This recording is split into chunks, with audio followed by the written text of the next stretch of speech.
Welcome to the Gruber Morning Show. This is the EV Tesla Roadster podcast. I'm Pete Gruber. I'm Mark Schaffner. Good morning and welcome, everybody. We want to thank you all for joining us as always, and let us know where you're coming in from. If you have a Roadster VIN that you would like to have us announce, we are more than willing to do that as well. The picture behind us is artificial intelligence from a year ago when this was first coming out, DAL-E, and I'm finding personally that the results were better a year ago, but today I guess everything is about more elaborate prompts, so I'm going to have to figure out how to do that. Yeah, I mean, my first look at this Tesla, I thought, oh, wow, Roadster in the California hills. When were you in California, Pete? Right. It does have two charge port doors for any of you that are very detail-oriented, but the rest of it looks convincing. YouTube, Bernard Homan, welcome from Mexico. Saludos de Toluca, he says. And so one of the things I wanted to start with was we had someone call us that is interested in VIN number 263. Let me bring that up on the screen here. And it is a brick Roadster that is actually generating more attention than anything that we've had in recent history. Let me get that a little bit bigger. There we go. This is a very orange. It is a 2008. It's got 40,000 miles on the odometer. And the price is just tantalizing for a lot of people. A lot of people are looking at this. More interest than anything we've seen. He says, I worked directly with Elon for a year in 1997 on the original X.com. His company provided some technology for Elon, and he's interested in getting into an original Roadster as either a driver or maybe a collectible one to pamper. So he wanted some additional details about this car, which we're, of course, more than happy to share. The car is still available. It has a bit of wheel rash. Usually that means you get all of your wheels powder coated. Sure. The rear trunk lid in one of the pictures is slightly raised, and the reason for that is it took me a couple of weeks to get around to taking pictures of this car for the Roadster matchmaking site, and found out that the pesky Ford latching mechanisms on the rear trunk, one of them had frozen up and it needed to be lubricated. Well, I didn't have time, so I just left it. There's a little bit of a gap that you'll see on one of the pictures on the right-hand side. And other than that, there is a slight crack, about 3 to 4 inches on the front bumper behind the license plate. And if you look carefully at, I'm going to get my mouse over there, this section here, a portion of the mud flap is missing, and there's a little scrape right there, which is down to the primer. So that front clip is going to have to be repainted anyway to make the car perfect. Right. It just sounds like a car that's had a little bit of love and a little bit of miles put on it. And but the big thing here, of course, you say, and it says right there, it's bricked. Yeah. And it's part of an estate sale, by the way, folks. Previous owner was a neurologist in Southern California. Loved the car, and interesting story there that goes with it. For those of you interested, look it up on the Roadster matchmaking site. And it looks like we've got more people coming in. Instagram, lokesh.jsx. Hi, sir, from India. Thank you for joining us. Thank you. On Instagram, Khalifa DXB360 is coming in from Dubai. Bye, there we go. Instagram, Voodoo Stars, Germany. Thanks for joining us. Danke. And then Instagram, Jacob Jainu 2022 is coming from Kerala, India. So thank you for joining us, and good evening for you. Definitely. All right. So getting back to the rest of the theme here, we have been sending out the Roadster decals, and I'm going to let Mark handle that one. Yes, we've sent out over 100 of these decals now. This is the PRND decal. Do you have a picture of those? I do. I'm going to bring that up for you here. There. First one we'll want to show is the actual decal. There we go. Yeah, and so that is for the Roadster 2.0. These things wear out over time. They're getting their use. They're getting aged. They're cracking. They're fading. and so it becomes harder to read. This is one of several free services that we offer. We had we have this. We had the knob. I'm trying to remember what that knob was for. That was the Oh, interior. that was the light dimmer knob, which Yeah, that. cracks and falls off. In fact, there's a Roadster at auction right now, and it's plain as day. All they had to do was ask us for a free knob. We would have replaced it for them with Yeah. aluminum. So, it's a service that we want to provide to the community.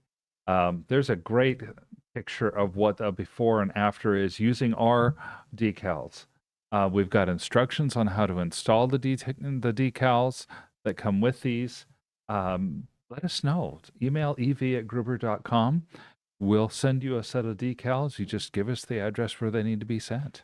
And we get so many questions.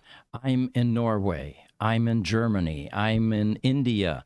Will you ship there as well? The answer is yes. It's still Absolutely. free. We will mail you one of these, and it will make your Roadster 2.0 look brand new on the console at least. So we used to sell these on our e-store, and now we're giving them away for free to the Roadster community. So for those of you that need one, just send us an email at ev@gruber.com and let us know where you'd like your free decal set sent. All right. I'm very interested. You have a picture that looks like that T. We're going to get there. We're going to get Yeah, there. yeah. Okay. All right.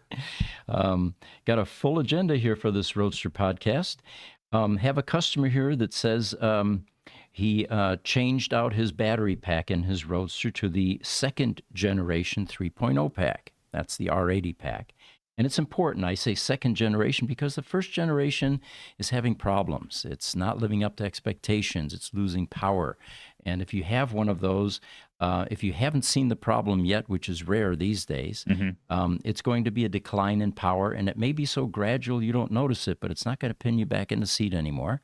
And if you have a 2.0 Roadster and you have a KW meter, keep an eye on that right gauge.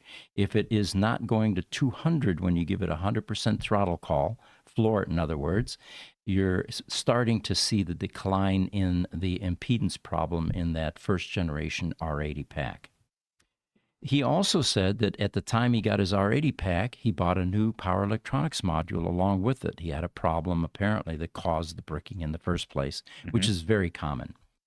Let me go on record here and clarify something. There is no such thing as a brand new Tesla Roadster power electronics module anymore. They stopped making those in 2010. The only thing that's available that Tesla has is a NOS PEM, new out of stock, but it's been sitting there for 12 to 16 years. It's over a decade old, and it's got deferred maintenance in it. And Tesla does not upgrade or rebuild the PEMs before they ship them out if they're NOS PEMs. So they are missing things like having the capacitors replaced, all the electrolytic capacitors, 21 of them. They could be up to 16 years old. So the rule there is in electronics, things age with use or without use. It doesn't matter. Right. A contactor, on the other hand, is probably going to be brand new because it's not opening and closing and switching currents. So those will be fine. The other things that are affected is it has none of the engineering change orders that we have identified and discovered over the years working on Roadsters, such as undersized pre-charge resistors. The stock Molex fan connector, which eventually causes pin regression. But the worst one is the original decaying IGBT transistor insulating material, which as it declines, crumples, and it begins to deteriorate, will short that IGBT case to ground, which has 400 volts at 400 amps, and it blows things up, the boards. Yeah, it reminds me of the reason why you don't typically go to Goodwill to get an old stereo receiver. It's not that the receiver was bad or good. It's that the receiver's full of a bunch of capacitors and resistors that are worn out. They've cracked. The capacitors They dry have up. lost they've lost their abilities. They've dried, and so they die, and you end up with a a bad receiver and you never even knew it when you bought it. Yeah. We've got a TikTok comment here. Late Boomer says, "You guys are the first live that pops up on a search for live podcasts. That's nuts. Are you fellas live?" We are live. We are live, yes. Late Bloomer. That's why we're able to read your comment. And it looks like TikTok is giving us some preferred attention here. Yes, and thanks for joining us on the podcast. We appreciate the comment. We have an image here, Jesse, that I'd like to pop up. What you're seeing here is 2 YouTube plaques. The one on the left is the silver version. That is the 100,000 subscriber plaque that you get once you reach that threshold. The one on the right we just got Friday last week, and this is the 1,000,000 subscriber plaque that now hangs proudly over at Gruber Motor Company next to the 100,000. We were hoping that it would be 24 karat gold because of what it cost us to get to 1,000,000 subscribers. Yes. But it wasn't 24 karat, but it looks wonderful just the same. All right. Now, getting into our main theme here, which is the Tesla Roadster locking lug nuts. And I have a bunch of them here. Essentially, this is what it looks like. And I'm going to bring up some pictures here so you'll get a better close-up of this. Let's see here. There we go. And I'm going to give you the version that shows a broken one. And that's the problem. Let me see if I can explode this a bit so you can see a bit more detail. Inside these locking lug nuts, you have a steel pattern that provides, of course, the unique key for that for those lock nuts. There were 20 original variations of these that came with Roadsters, and you didn't select them. It was kind of like the luck of the draw as to what pattern you got. What happens with time is, as you take your car to have tires replaced, the overzealous mechanics, tire changers, will use impact drivers on these locking lug nuts, which is a complete no-no. You have to use a breaker bar and you have to carefully ease into it. Otherwise, you will destroy that pattern like you see in this particular broken lug nut. So what we did was, and bear with me here, I just realized I blew out my path. I'm going to bring it back up and show you something.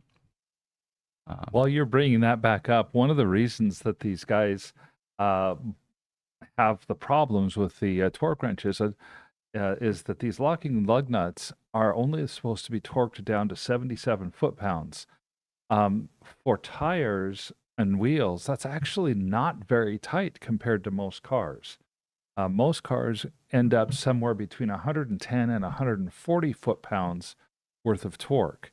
So 77 pounds is quite a bit less. So we've had enough customers that have had problems with this. And what I mean by that is you don't know that your key is broken typically, because I assure you that the tire guy that broke it more than likely isn't going to admit that he did. So it's going to go either back in your pouch or it may be lost.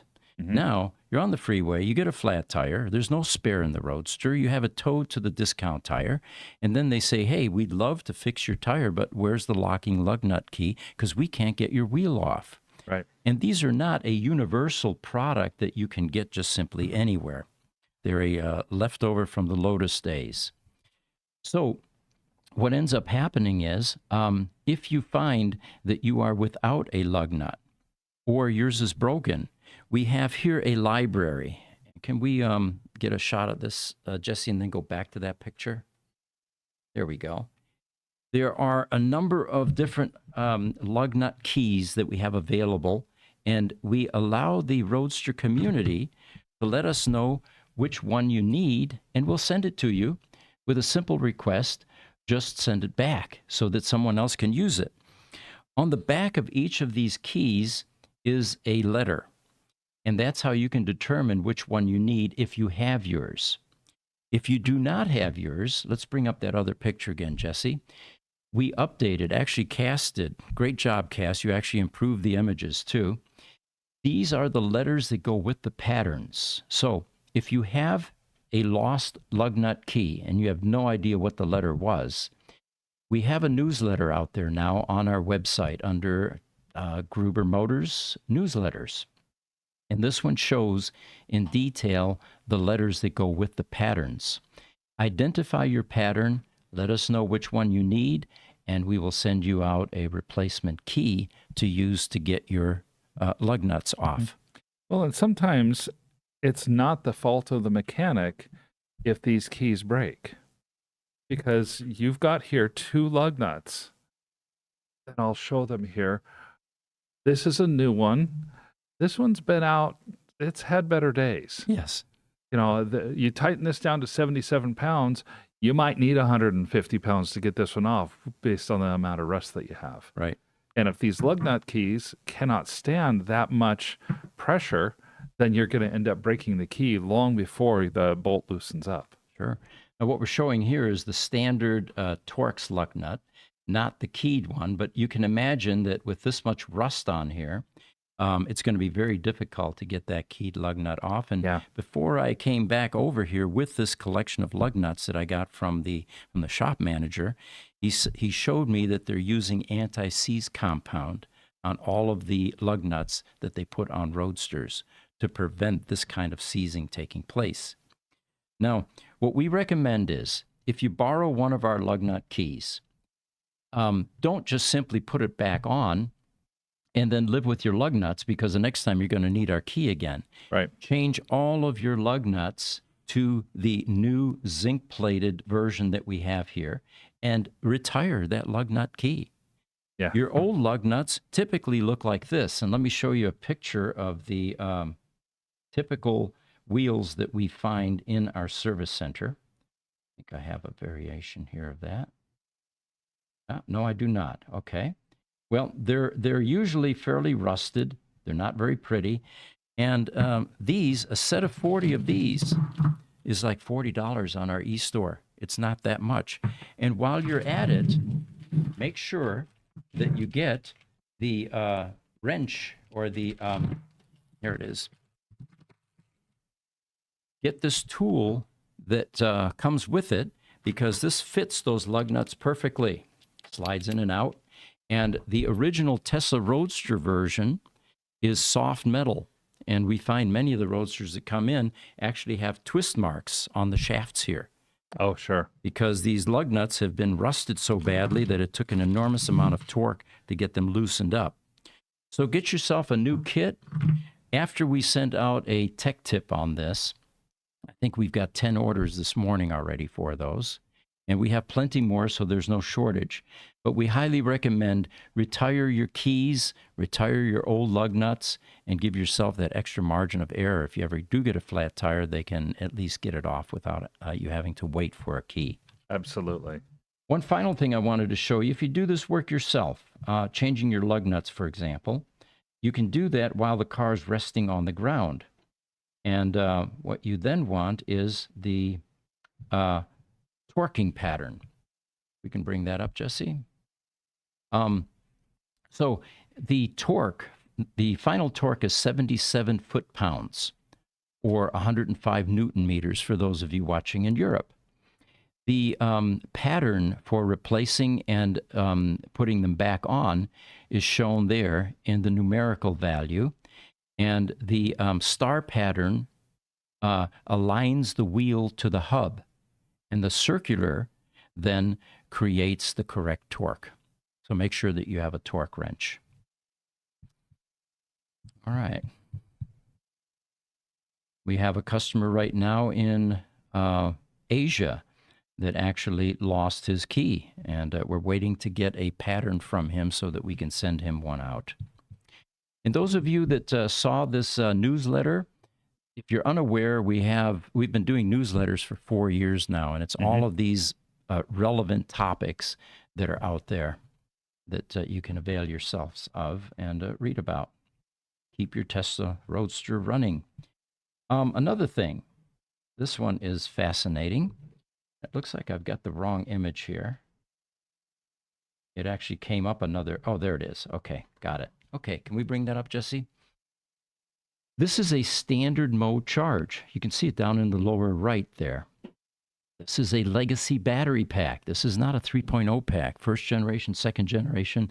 This is a 2008 pack that we took out of a collision damage car, put into our test mule, and we were astonished that we were getting this kind of mileage. I think new these things were doing 189 miles in standard mode. The CAC typically was 140, 154 to 155. This one is 151. The bottom line here is the Tesla Roadster battery packs are continuing to function. Many of them are still running on the original legacy battery packs. Where we find the packs oftentimes get compromised is if they get bricked, if they're left uncharged, if they need to be recovered. That tends to weaken the pack. But if you take good care of your Tesla Roadster battery pack, avoid ever bricking it, this is indicative of many Roadsters we get. Sometimes we get Roadsters that have bleed test errors. That's not anything that you did. That's something that Tesla did back in the day when they used pop rivets on the bonding plates on the sheets. They're unpredictable clamping force. They corrode with age, and they lose torque. That you have to replace. We pull out the sheets and we actually change the pop rivets to torqueable hardware, nuts and bolts, in other words, which solves that problem. Occasionally, an aberrant resistive cell occurs. This could have been a production problem even 16 years ago, and they eventually go bad. But the good news is it's usually only one cell out of 6,831. And there is no uptick in the frequency of resistive cells. We've been watching for that, thinking we need to begin to identify end-of-life trends. What kind of patterns are emerging? And so far, the Roadster is remaining, or the batteries are remaining stable. So wanted to share that with you. This car, 187 miles, is definitely unheard of with the older aging Roadsters. You would think you'd taken that picture back in 2008. Yeah, very true. All right, we have another Bring a Trailer Roadster that I wanted to talk about. And this one is, I don't have a picture of it. All right, let me tell you about it then. I'll get the picture for you while you're doing that. Okay. It's a 3,600-mile Roadster on Bring a Trailer. It is a Thunder Gray 2008. Current bid is $45,000. Ends in 4 days. And we're all anxiously waiting to see where it ends up. It is VIN number 289. There we go. And it has been to our service center at least once in its life because I saw some of the stickers on the battery and on the power electronics module. So for those of you looking for a Thunder Gray, that's available on the Bring a Trailer site right now. That should be coming up. It's called BAT Gray, so if you go up on your list. Okay. Bring that up here so you guys can see a picture of it. There we go. There it is. Right. It's a beautiful looking car, and honestly, it kind of reminds me of that visible carbon fiber car that we had. Really? Yeah. This is in Grenada, Mississippi, on the East Coast, it looks like. Right. We are continuing to work on, actually, I should say Jesse is working on the Roadster matchmaking site. There will be a lot of cool new features on there, including a graph comparable to the Bring a Trailer graph that shows valuation. We figured out so many people were asking us about valuation on Roadsters that it made sense for us to begin to show where our Roadsters are selling at.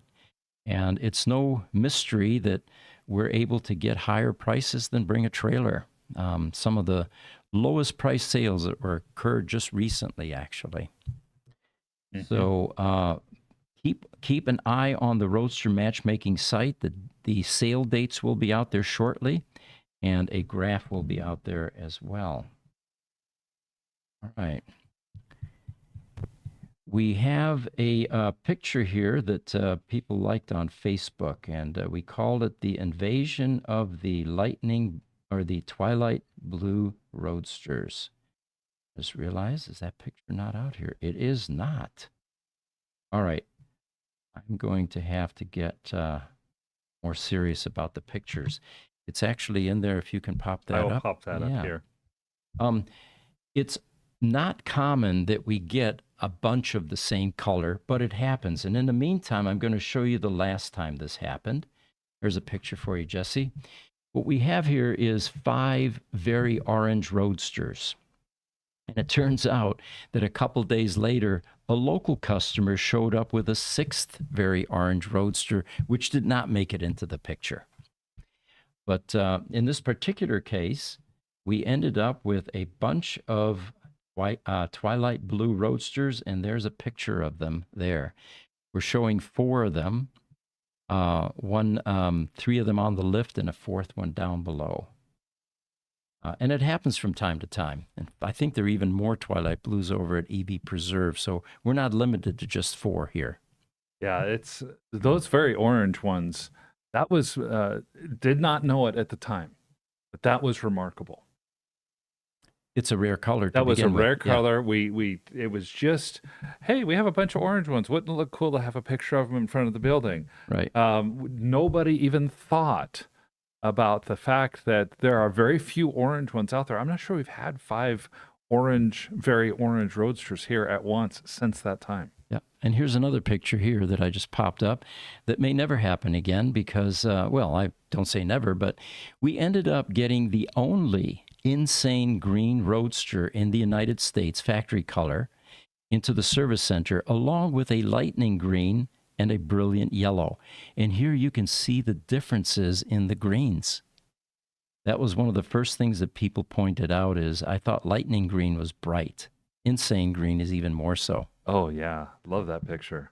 Now, there's 6 of those in Europe, insane green, only 1 in the United States, and it's VIN number 100. All right. So we were talking about the T arrangement there, and let me take you to a picture there. Pop this one up. Okay. With me, there we go. So what we have here is an alignment rack, and this is virtually brand new. We bought a bunch of equipment from Electromechanica, and not only a tire machine, but a balancer with road force, which actually replicates what's happening on the road with a balancing operation, makes it far more accurate.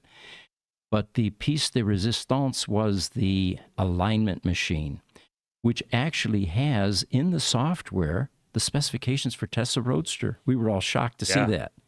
Remember, they're only 2,400 built. So we contacted Benpack, who is has been generous with supplying us equipment as well.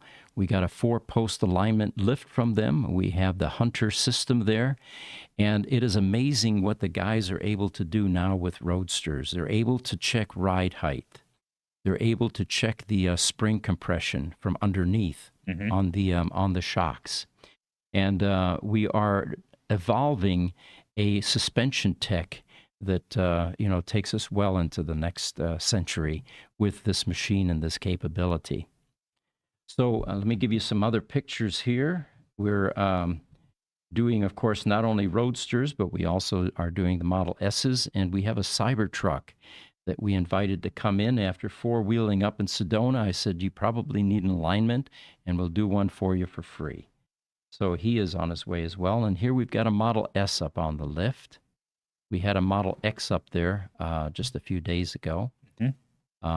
And this tool is pretty remarkable. It's all computerized. It's laser imaging and completely state-of-the-art. It's probably about a year and a half old or so. It's been pretty remarkable. Yeah, I'm talking to the shop manager, and the way that he's dialing it in I've always been interested in. He says, yeah, what we do is we'll take a car over to the alignment shop where we have our partners that do the alignments, and I measure before and then I measure after, and he tells me, yeah, we're We're doing pretty good. We can typically get an alignment that's better than what the alignment shot gets, and we're not even totally calibrated yet. Right, right. So the final thing that I have for you here is we spoke about this last week. Tesla, at certain points, recognizes that we're the curators of Roadster tech and Roadster equipment, and they actually donated some dies and molds to us about 3-4 years ago or so, because they realized that rather than scrapping them, we're the people that are going to keep the car alive into the future. Well, that paid off apparently, because we had one of their vendors that was making boards, B&B boards, switch pack boards, contact us and said, we went to get some clamshells for the switch pack. The clamshell is the upper and lower portion of a switch pack that sits underneath the dash. And the injection molding company said, we don't have any. All of that stuff went to Gruber. So they contacted us for a quote of 50 each of these switch pack enclosures, the upper and lower clamshell. Well, I'm happy to report that we pulled down the molds. We have exactly what they need. We have now a local injection molding company that's going to use these old Roadster tools and continue to make Roadster parts. That's incredible. That's so cool. I then contacted our Tesla contact and wanted to make sure that he was okay with us, that Tesla was okay with us using these. And he said, please feel free to use this tooling to freely provide any supplies that may be needed to provide ongoing support to the Roadster program. This tooling was originally to be scrapped, and Gruber paid transportation and handling costs to take the scrap into your tooling inventories for support of Roadster supply needs relating to battery modules. Warm wishes. So there you have it, folks. The good news there is that it looks like Tesla is continuing to, provide parts and has a commitment to assist companies like us with helping us by keeping parts like this alive for the Roadster community. Well, we certainly do appreciate the continued collaboration and partnership that we have with Tesla. Well, that wraps up another Tesla Roadster program. We appreciate you joining us. Join us again in 2 weeks for another Roadster podcast. I'm Pete Gruber. I'm Mark Schaffner. Good day.